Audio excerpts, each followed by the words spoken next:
Now, you would think that after 4,000 or 5,000 years of recorded human history, with the devotion of so many people to religions of all sorts, with the potential for comfort and richness offered by the many branches of science, that we'd have found a way to solve disputes peacefully and to make the gathering of knowledge and the exploration of our universe a high priority. Well, it's obvious that we haven't achieved those goals. The news from around the world tells us in unmistakable terms that most people are still poor, angry, and violent. What will it take for people to change? What message must they receive before they can embrace a more rational approach to living on this fragile planet? Well, my guest this morning believes that she has that message, and she'd like to bring it to us all and say what she describes as a state of cosmic consciousness within which she's come to recognize the purpose and destiny of humankind. Welcome to Straight Talk, Elizabeth. How do you do? It's wonderful to be in Missouri, and I love your weather. Well, thank you.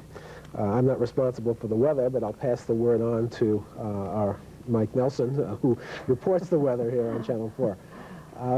Elizabeth, what is cosmic consciousness, and how did you manage to achieve it? Cosmic consciousness is rather an expanded state of the human mind.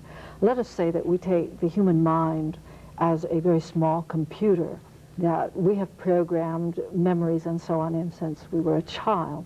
Now let's say we take this small computer and somehow plug it in to a great computer that contains the total knowledge of the evolution of a universe.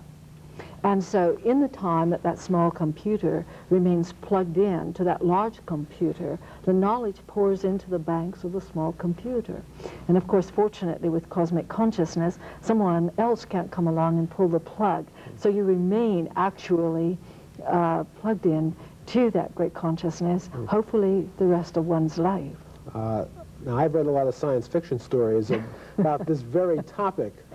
Now, how did you manage to achieve this in real life?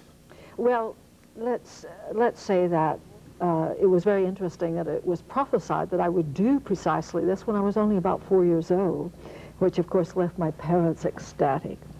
However, I used to rather scoff at the entire idea.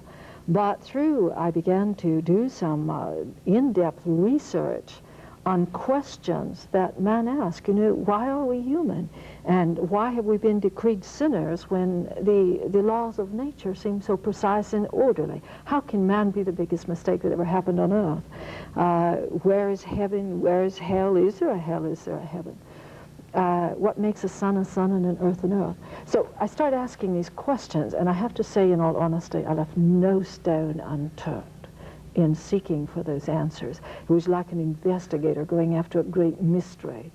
And ultimately, then, of course, all my search only brought bits and pieces until June 6th, when I suddenly went into cosmic consciousness. And my What year was that?